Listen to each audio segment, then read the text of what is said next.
Hi all, അസ്സലാമു അലൈക്കും വറഹ്മത്തുള്ളാഹി വബറകാതുഹു. എല്ലാവരും സുഖമായിട്ടിരിക്കുന്നു വിശ്വസിക്കുന്നു. അൽഹംദുലില്ലാ മാഷാ അല്ലാഹ്, ഞാനിവിടെ സുഖമായിട്ട് തന്നെ ഇരിക്കുന്നു. ഞാൻ എൻ്റെ ചാനലിൽ ആദ്യമായിട്ടാണ് ഒരു വ്ളോഗ് ഇടുന്നത്. എനിക്ക് വ്ളോഗ് ചെയ്യുന്നതിൽ വലിയ പരിചയമൊന്നുമില്ല. ഫസ്റ്റ് ടൈമാണ് ഞാൻ വ്ളോഗ് ചെയ്യുന്നത്. ഇതുവരേക്കും ഞാൻ കുഞ്ഞു കുഞ്ഞു റെസിപ്പീസുകളായിരുന്നു ചാനലിൽ ഇട്ടുകൊണ്ടിരുന്നത്. ആദ്യത്തെ വ്ളോഗ് ആയതുകൊണ്ട് തന്നെ ഒരുപാട് കുറവുകൾ എൻ്റെ വ്ളോഗിലുണ്ട്. അപ്പോൾ എല്ലാവരും ക്ഷമിക്കുമെന്ന് കരുതുന്നു. ഈ വ്ളോഗിൽ ഞാൻ കാണിക്കുന്നത് എൻ്റെ രാവിലെ മുതൽ രാത്രി വരെയുള്ള ഒരു റൊട്ടീനാണ് കേട്ടോ. നിങ്ങൾക്ക് എല്ലാവർക്കും ഇഷ്ടപ്പെടുമെന്ന് വിശ്വസിക്കുന്നു. ഇഷ്ടപ്പെട്ടാൽ സബ്സ്ക്രൈബ് ചെയ്യാനും ലൈക്ക് ചെയ്യാനും ബെല്ലൈക്കൺ ഇനേബിൾ ചെയ്ത് വെക്കാനും മറക്കരുത്. എൻ്റെ ഭാഗത്തു നിന്ന് എന്തെങ്കിലും കുറവുകളും കുറ്റങ്ങളും ഈ വ്ളോഗിൽ വന്നിട്ടുണ്ടെന്നുണ്ടെങ്കിൽ ദയവ് ചെയ്ത് അതൊന്ന് കമൻ്റായിട്ട് എൻ്റെ ശ്രദ്ധയിൽപ്പെടുത്തുമെന്ന് ഞാൻ വിശ്വസിക്കുന്നു. അതുപോലെ തന്നെ എൻ്റെ ഈ ഫസ്റ്റത്തെ വ്ളോഗ് നിങ്ങൾക്ക് ഇഷ്ടപ്പെടുകയാണെന്നുണ്ടെങ്കിലും ഏതെങ്കിലും തരത്തിൽ നിങ്ങൾക്ക് ഉപകാരപ്പെടുകയാണെന്നുണ്ടെങ്കിലും ദയവ് ചെയ്ത് അതും കൂടി ഒന്ന് കമൻ്റായിട്ട് അറിയിക്കണേ.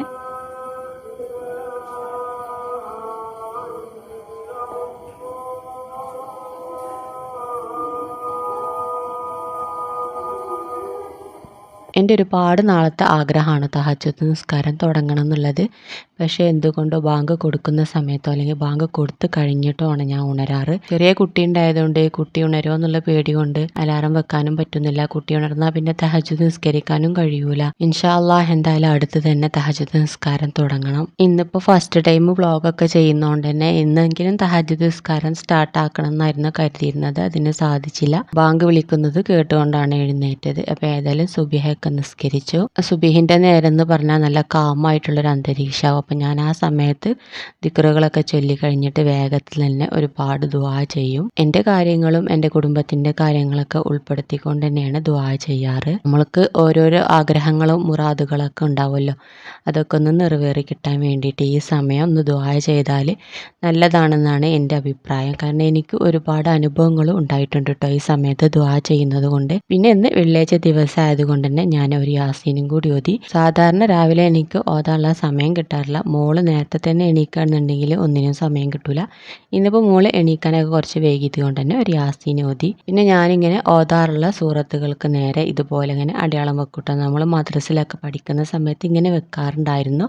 എളുപ്പത്തിൽ തന്നെ നമുക്ക് സൂറത്ത് തിരഞ്ഞു നോക്കാതെ വേഗത്തിൽ കിട്ടാൻ ഇത് സഹായിക്കൂട്ടോ. ഇനി ഇങ്ങനെ മുസാഹഫിൽ വെക്കുന്നത് കൊണ്ട് എന്തെങ്കിലും പ്രശ്നം ഉണ്ടെന്നുണ്ടെങ്കിൽ ഒന്ന് അറിയിക്കണേ. പിന്നെ എനിക്ക് അതിരാവിലെ അടുക്കളയിൽ കയറേണ്ട ആവശ്യമൊന്നുമില്ല കേട്ടോ. മദ്രസയിലേക്ക് സ്കൂളിലേക്ക് പോകുന്ന കുട്ടികളൊന്നും വീട്ടിലില്ല. എനിക്കൊരു മോനുണ്ട്, അവന് ദർസ് പഠിക്കുകയാണ്. അപ്പോൾ പിന്നെ ഞാൻ കുറച്ച് നേരം ഒന്ന് വിശ്രമിക്കും. അല്ലാന്നുണ്ടെങ്കിൽ മൊബൈലിലൊക്കെ എന്തെങ്കിലുമൊക്കെ കേട്ടുകൊണ്ടിരിക്കും. പിന്നെ ഞാനൊരു 7 മണിയൊക്കെ കഴിഞ്ഞതിന് ശേഷമാണ് അടുക്കളയിലേക്ക് വരാറ്. ഇനിയിപ്പോൾ ഇക്ക നേരത്തെ തന്നെ ജോലിക്ക് പോവുകയാണെന്നുണ്ടെങ്കിൽ ബ്രേക്ക്ഫാസ്റ്റ് ഒന്നും കഴിക്കാതാണ് പോവാറ്. ഇന്നിപ്പോൾ ഇക്ക ബ്രേക്ക്ഫാസ്റ്റിനൊക്കെ ഉണ്ടായിരുന്നു. അപ്പോൾ ഈ പയറ് വെച്ചിട്ടാണ് ഞാനിന്ന് ബ്രേക്ക്ഫാസ്റ്റ് ഉണ്ടാക്കിയത്. വളരെ എളുപ്പത്തിൽ തന്നെ നമുക്ക് ഉണ്ടാക്കിയെടുക്കാനായിട്ട് പറ്റും. പയറ് തലേന്ന് തന്നെ കുതിർത്ത് വെച്ചതിന് ശേഷം ഉപ്പിട്ട് കൊടുത്തിട്ട് നല്ലപോലെ വേവിച്ചിട്ടെടുക്കുക. വേണമെങ്കിൽ ശർക്കര പഞ്ചസാരയൊക്കെ ഇഷ്ടമുണ്ടെന്നുണ്ടെങ്കിൽ ചേർത്ത് കൊടുക്കുക കേട്ടോ. പിന്നെ ഞാൻ അതിലേക്ക് കുറച്ച് രാഗിപ്പൊടിയും കൂടി കലക്കി ഒഴിച്ചതിന് ശേഷം ഒന്ന് കുറുക്കിയെടുത്തിട്ടുണ്ട്. പിന്നെ ഒരല്പം തേങ്ങ കൂടി ചേർത്തിട്ടുണ്ട് കേട്ടോ. അതാണിപ്പോൾ ഇന്ന് ബ്രേക്ക്ഫാസ്റ്റിന് ഉണ്ടാക്കിയത്. പിന്നെ ഇതാണ് കേട്ടോ എൻ്റെ കുഞ്ഞടുക്കള. ഞങ്ങൾ മോഡുലാർ കിച്ചണൊക്കെ ഉണ്ടാക്കാമെന്ന് വിചാരിച്ചിട്ട് ഷെൽഫും കാര്യങ്ങളും അല്ലെങ്കിൽ കൗണ്ടർ ടോപ്പുകളോ സ്ലാബുകളോ ഒന്നും ഉണ്ടാക്കിയിട്ടുണ്ടായിരുന്നില്ല. ചെറിയൊരു സ്റ്റോർ റൂം ഉണ്ട്, അതിൻ്റെ ഉള്ളിലാണ് ഫ്രിഡ്ജ് വെച്ചിരിക്കുന്നത്. സ്റ്റോർ റൂമിന് വാതിലൊന്നുമില്ല കേട്ടോ. പിന്നെ വൈറ്റ് വാഷ് മാത്രമേ ചെയ്തിട്ടുള്ളൂ. ഞങ്ങളെ വീടിൻ്റെ മുക്കാൽ പണിയും എൻ്റെ ഇക്ക തന്നെയാണ് കേട്ടോ ചെയ്തിട്ടുള്ളത്. അൽഹംദുലില്ലാ മാഷാ അല്ലാഹ്, വീട് അത്യാവശ്യത്തിന് വലിപ്പമൊക്കെ ഉണ്ട്. പക്ഷെ ഫുള്ള് പണിയൊന്നും കഴിഞ്ഞിട്ടില്ല. ഒരു നില വീട് തന്നെ ഉള്ളൂ. എന്നാലും ഇതുപോലെങ്കിലും ആയി കിട്ടിയതിന് പഠിച്ചവനോട് എത്ര സ്തുതിച്ചാലും മതിയാവൂല. വീട് ഭംഗിയിലോ വലിപ്പത്തിലോ അല്ല കാര്യം, നമുക്ക് സമാധാനമായിട്ട് കിടന്നുറങ്ങാനായിട്ട് പറ്റുന്നുണ്ട് അൽഹംദുലില്ലാ. അപ്പം ഇന്ന് കുറച്ച് അലക്കാനൊക്കെ ഉണ്ട്. ഞാൻ 2-3-4 ദിവസം കൂടുമ്പോൾ മാത്രമേ അലക്കാറുള്ളൂ. മെഷീനിലിട്ടാണ് അലക്കാറ്. ഇപ്പോൾ കുറച്ചായിട്ട് വെയ്യാണ്ടിരിക്കായിരുന്നു. അപ്പോൾ അതൊക്കെ മാറിയിട്ടുണ്ട്. ഇനിയിപ്പോൾ ഒന്ന് വീട് ഇറക്കി പെറുക്കി വെക്കാനൊക്കെ ഉണ്ട്. മറ്റേത് ഒരു മാസത്തിൽ ഒരിട്ടെങ്കിലും ഒന്ന് ക്ലീൻ ആക്കി എല്ലാം അടുക്കി പെറുക്കി വെക്കുന്നതാണ്. ഇപ്പോൾ ഒന്നായിട്ട് എന്താ പറയുക, ഒന്നായിട്ട് വാരി വലിച്ചിട്ട പോലെയാണ് അടുക്കളൊക്കെ എടുക്കുന്നത്. പിന്നെ നമുക്ക് കബോർഡും കാര്യങ്ങളൊന്നും ഇല്ലാത്തതുകൊണ്ട് ആകെ ആ ചെറിയ സ്റ്റോർ റൂം മാത്രമേ ഉള്ളൂ. അപ്പോൾ അതിൻ്റെ ഉള്ളിൽ എല്ലാ സാധനങ്ങളും കൊള്ളിക്കുക. അപ്പോൾ ഇൻഷാ അല്ലാഹ് അതൊക്കെ ഒന്നൊരു ദിവസം അടക്കി പെറുക്കി വെക്കണം. അപ്പോൾ ഇക്ക ബ്രേക്ക്ഫാസ്റ്റ് ഒക്കെ കഴിച്ച് പോയിട്ടുണ്ട് കേട്ടോ. അപ്പോൾ അതിൻ്റെ ബാക്കി കുറച്ചുണ്ടായിരുന്നു. അപ്പോൾ ഞാനും മോളൊക്കെ ബ്രേക്ക്ഫാസ്റ്റ് കഴിച്ചു. മോളെ ഞാൻ അംഗനവാടിയിലേക്ക് പറഞ്ഞയച്ചിട്ടുണ്ട്. അവൾക്ക് ഈ കുട്ടികളെ കൂട്ടത്തിൽ നിൽക്കാഞ്ഞിട്ട് കുറച്ച് സംസാരിക്കാൻ കുറച്ച് പിറകോട്ടാണ് കേട്ടോ. അപ്പോൾ അംഗനവാടി പോകാൻ തുടങ്ങിയപ്പോൾ കുറച്ച് സംസാരിക്കാനൊക്കെ നേരായി വരുന്നുണ്ട്. പിന്നെ അവൾക്കും ഇഷ്ടമാണ് അവിടെ പോകുന്നത്. അവിടെ ഒരുപാട് കുട്ടികളും കളി സാധനങ്ങളൊക്കെ ഉണ്ടല്ലോ. ഇനിയിപ്പോൾ ഉച്ചത്തേക്കുള്ള ചോറും കൂട്ടാനൊക്കെ ഉണ്ടാക്കലാണ്. റൈസ് കുക്കർ ഉണ്ട്, പക്ഷെ ഞാൻ കുക്കറിലാണ് ചോറ് വെക്കൽ. എനിക്ക് റൈസ് കുക്കറിൽ ചോറ് വെച്ചാൽ അതെന്തോ വേവാത്ത പോലെയാണ് കേട്ടോ തോന്നാറുള്ളത്. ഇതാവുമ്പോൾ ഒരു 10-20 മിനിറ്റ് കൊണ്ട് ചോറായി കിട്ടുകയും ചെയ്യും. പിന്നെ നല്ല വേവുള്ള അരിയാണ് വെക്കുന്നതെന്നുണ്ടെങ്കിൽ ഒരു 3 വിസിലൊക്കെ അടിച്ചതിന് ശേഷം സാധാരണ ആവി പോകുന്നവരെ ഒന്ന് വെയിറ്റ് ചെയ്യും. റേഷൻ അരി കൊണ്ടാണെന്നുണ്ടെങ്കിൽ ഒറ്റ വിസിൽ തന്നെ ഓഫാക്കും. എന്നിട്ട് പെട്ടെന്ന് തന്നെ ഓപ്പൺ ചെയ്യൂട്ടാ. പെട്ടെന്ന് തന്നെ ഓപ്പൺ ചെയ്യാന്ന് വെച്ചാൽ ഞാൻ ഈ കുക്കർ ഒന്ന് സിങ്കിലേക്ക് എടുത്ത് വെക്കും. ഞങ്ങൾക്കിവിടെ സിങ്കില്ല, കൊട്ടത്താളം ഉള്ളത്. പുറത്താണ് കൊട്ടത്താളം. കൊട്ടത്താളത്തിലേക്ക് എടുത്ത് വെച്ചതിന് ശേഷം കുറച്ച് വെള്ളം അതിൻ്റെ മുകൾ ഭാഗത്ത് ഇങ്ങനെ ഒഴിക്കുമ്പോൾ തന്നെ അതിൻ്റെ ആവിയൊക്കെ പെട്ടെന്ന് പോയി കിട്ടും. നമുക്കൊരു 10-20 സെക്കൻഡ് കൊണ്ട് തന്നെ മൂടി തുറക്കാനായിട്ട് പറ്റും കേട്ടോ. കുക്കറിൻ്റെ മുകളിൽ വെള്ളം ഇങ്ങനെ ഒഴിച്ച് കൊടുത്തതിന് ശേഷം നമ്മൾ ആ വിസിലൊന്ന് ഇളക്കി നോക്കണം. ആവിയൊന്നും വരുന്നില്ലെങ്കിൽ മാത്രം തുറക്കാനായിട്ട് പാടുള്ളൂ കേട്ടോ. കുക്കറിൻ്റെ ഉള്ളിൽ ഇത്തിരി ആവി ഉണ്ടെന്നുണ്ടെങ്കിൽ നമുക്ക് മൂടി തുറക്കാനായിട്ട് പറ്റില്ലല്ലോ. പിന്നെ വലിച്ച് തുറന്നിട്ട് അപകടമൊന്നും വരുത്തി വെക്കരുത്. അപ്പോൾ ഇനി നിങ്ങൾ ഇതുപോലെ ഒന്ന് ട്രൈ ചെയ്ത് നോക്കൂ. എന്ത് സാധനം വെച്ചാലും വേഗം ഏറിയിക്കിടുന്ന് തോന്നുകയാണെന്നുണ്ടെങ്കിൽ വിസിൽ വലിച്ചു ഊരേണ്ട ആവശ്യമൊന്നുമില്ല. നേരെ സിങ്കിലേക്ക് കുക്കർ എടുത്ത് വെക്കുക. കുക്കറിൻ്റെ മുകൾ ഭാഗത്തേക്ക് ഒരു 5 സെക്കൻഡോ 10 സെക്കൻഡോ വെള്ളം അങ്ങനെ കുറച്ചായിട്ട് ഒഴിച്ചു കൊടുക്കുക. ഒന്നായിട്ട് ഒഴിച്ചു കൊടുക്കേണ്ട ആവശ്യമൊന്നുമില്ല. കുറച്ചീശായിട്ട് ഒഴിച്ചു കൊടുത്താൽ മതി. എന്നിട്ട് വിസിലൊന്ന് പൊന്തിച്ച് നോക്കുക. ആവിയൊന്നും വരുന്നില്ല എന്നുണ്ടെങ്കിൽ പെട്ടെന്ന് തന്നെ നമുക്ക് മൂടി തുറക്കാനായിട്ട് പറ്റും. അപ്പോൾ ഞാനെങ്ങനെയാണ് കേട്ടോ സാധാരണ ചോറ് വെക്കുക. പിന്നെ നമുക്ക് അടുക്കള തോട്ടത്തിൽ നിന്ന് കിട്ടിയ കുറച്ച് ചീര ഉണ്ട്.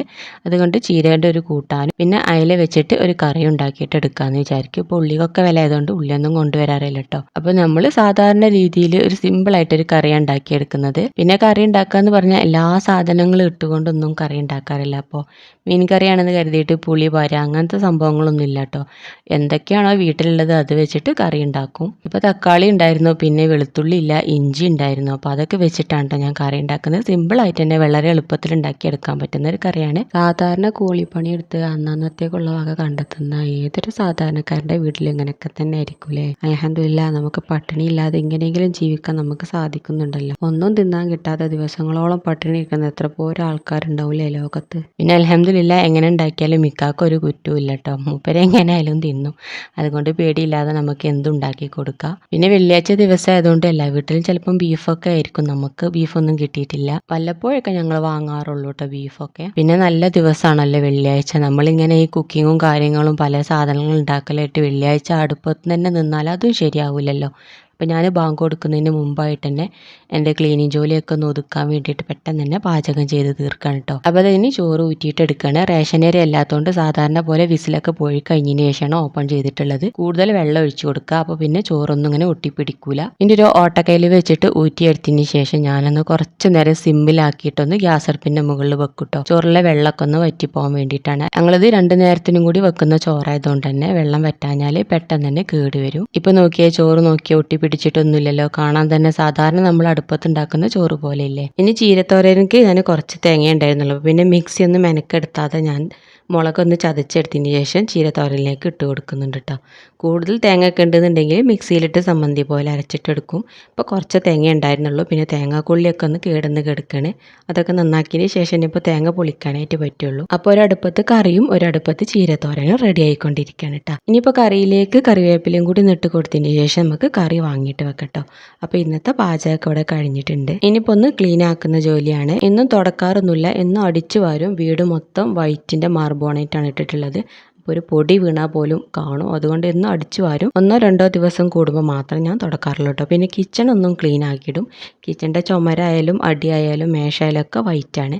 അപ്പോൾ അത് കിച്ചണാണ് എപ്പോഴും യൂസ് ചെയ്യാറ്. അധികം സമയം കിച്ചണിലാണ് ചിലവഴിക്കാറ്. അപ്പോൾ അതുകൊണ്ട് കിച്ചൺ എപ്പോഴൊന്ന് നീറ്റാക്കി ക്ലീൻ ആക്കിയിടും. അടിച്ചു വാരലും ക്ലീൻ ആക്കലൊക്കെ കഴിഞ്ഞിട്ട് പെട്ടെന്ന് തന്നെ പോയി കുളിച്ചു ബാങ്ക് കൊടുക്കുന്നതിന് മുമ്പ് തന്നെ അലക്കവ് സൂറത്തൊന്ന് ഓതണമെന്നുണ്ടായിരുന്നു. പിന്നെ അലക്കാനുള്ളതൊക്കെ വാഷിംഗ് മെഷീനിലാണ് ഇട്ടിട്ട് അലക്കാറ്. അപ്പോൾ അതുകൊണ്ട് ആ പണിയൊന്നും നമുക്ക് ചെയ്യേണ്ട ആവശ്യമില്ല. കുറച്ച് സമയം ബാങ്ക് കൊടുക്കുന്നതിന് മുന്നേ കിട്ടിയതുകൊണ്ട് പെട്ടെന്ന് അലക്കവ് സൂറൊക്കെ ഒന്ന് ഓതി ബാങ്ക് കൊടുത്തതിന് ശേഷം ലുഹറൊക്കെ നിസ്കരിച്ചു. കുറച്ച് നേരമൊക്കെ ഒന്ന് നിസ്കാരപ്പായിലൊക്കെ ഇരുന്നിട്ട് ദുആക്കെ ചെയ്തു. കുറേ ആഗ്രഹങ്ങളൊക്കെ മനസ്സിലുണ്ട് കേട്ടോ. അപ്പോൾ അതൊക്കെ ഒന്ന് നിറവേറ്റി കിട്ടാൻ വേണ്ടിയിട്ട് കുറേ നേരമൊക്കെ ഒന്ന് ദുആ ചെയ്തു. വെള്ളിയാഴ്ച തന്നെ നല്ല ദിവസമല്ല. കുറച്ച് ദിക്റുകളൊക്കെ സലാത്തുകളൊക്കെ ചെല്ലാനുണ്ടായിരുന്നു. നേർച്ചയാക്കി ചെല്ലുന്നതാണ് കേട്ടോ. അപ്പോൾ അതൊക്കെ ഇന്നിരുന്ന് കുറച്ചൊക്കെ ചെല്ലി. ഞാനിങ്ങനെ ഒറ്റക്കാവുമ്പോൾ സമയം കിട്ടുമ്പോഴൊക്കെയാണ് ചെല്ലാറ് കേട്ടോ. എന്നും പതിവാക്കി ചെല്ലാറൊന്നുമില്ല, സമയം കിട്ടുമ്പോൾ ചെല്ലും. ഇനിയിപ്പോൾ ഫുഡ് കഴിക്കലാണ്. ഇനിയിപ്പോൾ പണിക്ക് പോയതുകൊണ്ട് ഉച്ചക്കൊന്നുമില്ല. ചില സമയത്ത് മാത്രം ഉച്ചക്ക് വരാറുള്ളൂ. മോളും അംഗനവാടി പോയതുകൊണ്ട് ഞാൻ ഒറ്റക്കാണ് കേട്ടോ ഫുഡ് കഴിക്കുന്നത്. എനിക്ക് ഒട്ടും ഇഷ്ടമില്ലാത്ത കാര്യമാണ് ഒറ്റക്ക് ഫുഡ് കഴിക്കുക. പക്ഷേ ആരോഗ്യം നോക്കണം എന്നുള്ളത് കൊണ്ട് മാത്രമാണ് ഇപ്പോൾ ഫുഡ് കഴിക്കാനായിട്ടൊക്കെ ഇരിക്കുന്നത്. ഇനിയിപ്പോൾ ഒരു 3:30 മണിയായിട്ടുണ്ട്. അപ്പോൾ ഞാൻ മോളെ അംഗനവാടിയിൽ നിന്ന് കൊണ്ടുവരാനായിട്ടൊക്കെ പോവുകയാണ്. മോള് വന്നതിന് ശേഷം ഒന്ന് കുളിപ്പിച്ചിട്ട് അവൾക്ക് ഫുഡൊക്കെ കൊടുക്കും. എന്നിട്ട് അസറൊക്കെ നിസ്കരിച്ച് കഴിഞ്ഞതിന് ശേഷം ഞാനും മോളും കൂടിയൊക്കെ ഒന്ന് പുറത്തേക്കൊക്കെ ഒന്ന് ഇറങ്ങും. ഞങ്ങൾ കുറച്ച് പച്ചക്കറികളൊക്കെ റെഡിയാക്കുന്നുണ്ട് കേട്ടോ. പച്ചക്കറി ഉണ്ടാക്കാനായിട്ട് ഞങ്ങൾക്ക് ഒരുപാട് സ്ഥലമൊന്നുമില്ല കേട്ടോ. ആകെ വീടിൻ്റെ മുൻഭാഗത്തുള്ള മുറ്റത്താണ് ഞങ്ങൾ പച്ചക്കറി ഉണ്ടാക്കുന്നത്. അപ്പോൾ ഇനി നനക്കുന്ന സമയത്ത് പുല്ലൊന്നും വരണ്ട വിചാരിച്ചിട്ട് ഞങ്ങൾ പ്ലാസ്റ്റിക്കിൻ്റെ ഷീറ്റൊക്കെ വിരിച്ചിട്ടുണ്ട്. എന്നിട്ട് അതിൻ്റെ മേലെ ഗ്രോ ബാഗിലും മണ്ണും വളമൊക്കെ നിറച്ചിട്ടാണ് കേട്ടോ പച്ചക്കറി ഉണ്ടാക്കുന്നത്. ഇപ്പോൾ ഞങ്ങൾ ഒരുപാട് വിത്തൊക്കെ ഒഴിച്ചിട്ടിട്ടുണ്ട്. അതൊക്കെ ഞാൻ മുളച്ച് വന്നതിന് ശേഷം ഗ്രോ ബാഗിലേക്ക് നിറക്കണം കേട്ടോ. ഗ്രോ ബാഗൊക്കെ ഒരുപാട് വാങ്ങി വെച്ചിട്ടുണ്ട്. പിന്നെ ഇക്കാക്കായാലും എനിക്കായാലും പച്ചക്കറി ഉണ്ടാക്കുന്നതൊക്കെ ഭയങ്കര ഇഷ്ടമാണ്. പിന്നെ എനിക്ക് കുറച്ച് ചെടീനോടും ഭയങ്കര ഇഷ്ടമാണ്. ഇക്കാക്ക് ചെടീനോട് വലിയ താല്പര്യമൊന്നുമില്ല, പച്ചക്കറീനോടാണ് കേട്ടോ ഇഷ്ടം. ആ ചെടി ഉണ്ടാക്കുന്ന സമയത്ത് വല്ല പച്ചക്കറി ഉണ്ടാക്കിക്കൂടെ എന്നൊക്കെ പറയും. എന്തായാലും ചെടി ഉണ്ടാവുന്നത് നമുക്ക് വീടിനൊക്കെ കാണാനും നല്ല ഭംഗിയാണല്ലോ മുറ്റത്തൊക്കെ. ഇപ്പോൾ ചെടിച്ചട്ടിയൊന്നുമില്ല കേട്ടോ, ആകെ 2 ചെടിച്ചട്ടി തന്നെ ഉള്ളൂ. ഇൻഷാ അല്ലാഹ് നമുക്ക് ചെടിച്ചട്ടിയൊക്കെ കുറച്ച് സംഘടിപ്പിക്കണം. പിന്നെ വീടിൻ്റെ സൈഡിലും മുമ്പിലൊക്കെ ആയിട്ട് നമ്മളിങ്ങനെ കല്ല് വെച്ചിട്ട് കെട്ടി തിരിച്ചിട്ടുണ്ട് കേട്ടോ. അപ്പോൾ അതിൻ്റെ ഉള്ളിലായിട്ടാണ് ഞാനിപ്പോൾ ചെടിയൊക്കെ ഉണ്ടാക്കാറ്. കുറച്ച് ഫ്രൂട്ട്സിൻ്റെ മരങ്ങളൊക്കെ ഞങ്ങൾ മണ്ണുത്തിയിൽ നിന്ന് വാങ്ങിയിട്ടുണ്ടായിരുന്നു. മണ്ണുത്തി പോയി വാങ്ങിയതല്ല കേട്ടോ, ഇവിടെ കൊണ്ടുവരും മണ്ണുത്തിയിൽ നിന്ന് ആൾക്കാർ വണ്ടിയിൽ വെച്ചിട്ട് അവരടുത്തു നിന്നും വാങ്ങിയതാണ് കേട്ടോ. ഇനിയിപ്പോൾ അതൊക്കെ ഒന്ന് നനച്ച് കഴിഞ്ഞതിന് ശേഷം ഞാൻ മഗ്‌രിബ് കൊടുക്കാനായപ്പോൾ വീട്ടിൻ്റെ ഉള്ളിലേക്ക് തന്നെ പോന്നിട്ടുണ്ട്. ഇനിയിപ്പോൾ മഗ്‌രിബൊക്കെ നിസ്കരിച്ച് കഴിഞ്ഞതിന് ശേഷം സമയം കിട്ടുകയാണെങ്കിൽ ഞാൻ അതുപോലെ മന്ദിൽ അതുപോലെ തന്നെ മജ്‌ലിസുൻ നൂറൊക്കെ ചൊല്ലും. അതേപോലെ തന്നെ പതിവായിട്ട് ഓതാറുള്ള സൂറത്ത് റഹ്മാൻ, വാക്കിയ, തബാറക്ക സൂറത്തൊക്കെ ഓതും കേട്ടോ. ചില സമയത്ത് മോളൊന്നിനും സമ്മതിക്കൂല, എന്നാലും എങ്ങനെയെങ്കിലുമൊക്കെ ഓതും സമയം കിട്ടുകയാണെന്നുണ്ടെങ്കിൽ. ഇനിയിപ്പോൾ ഫുഡൊക്കെ കഴിച്ചിട്ട് കിടന്നുറങ്ങലാണ് കേട്ടോ. പിന്നെ ഫുഡ് കഴിക്കുന്ന സമയത്ത് ഇക്കണ്ടായതുകൊണ്ട് എനിക്കത് ഷൂട്ട് ചെയ്യാൻ കുറച്ച് മടി ഉണ്ടായിരുന്നു കേട്ടോ. അപ്പോൾ ഞാനതൊന്നും ഷൂട്ട് ചെയ്തിട്ടില്ല. പിന്നെ കുറച്ച് പാത്രങ്ങളൊക്കെ ഒന്ന് മോറി വെക്കാനുണ്ട്. അതും കൂടി കഴിഞ്ഞിട്ട് മാഷാ അല്ലാഹ് ഒന്ന് കിടന്നുറങ്ങണം. അപ്പോൾ ഇത്രയൊക്കെ ഉള്ളൂ ഇന്നത്തെ വ്ളോഗ്. നിങ്ങൾക്ക് എന്തെങ്കിലും കാര്യങ്ങൾ ഇതിൽ ഉപകാരപ്പെട്ടിട്ടുണ്ടെന്നുണ്ടെങ്കിൽ ദയവ് ചെയ്ത് അതൊന്ന് അറിയിക്കുമല്ലോ. പിന്നെ എന്തെങ്കിലും മാറ്റങ്ങൾ വരുത്തണമെന്നുണ്ടെങ്കിൽ അതൊന്ന് അറിയിക്കുക. ഇഷ്ടപ്പെടുകയെന്നുണ്ടെങ്കിൽ ഈ ചാനലൊന്ന് സബ്സ്ക്രൈബ് ചെയ്യാനും ലൈക്ക് ചെയ്യാനും നിങ്ങളുടെ വിലയേറെ അഭിപ്രായങ്ങൾ രേഖപ്പെടുത്താനും മറക്കരുത് കേട്ടോ. അപ്പോൾ നല്ലൊരു വീഡിയോയുമായിട്ട് നമുക്ക് വീണ്ടും കാണാം ഇൻഷാ അല്ലാഹ്.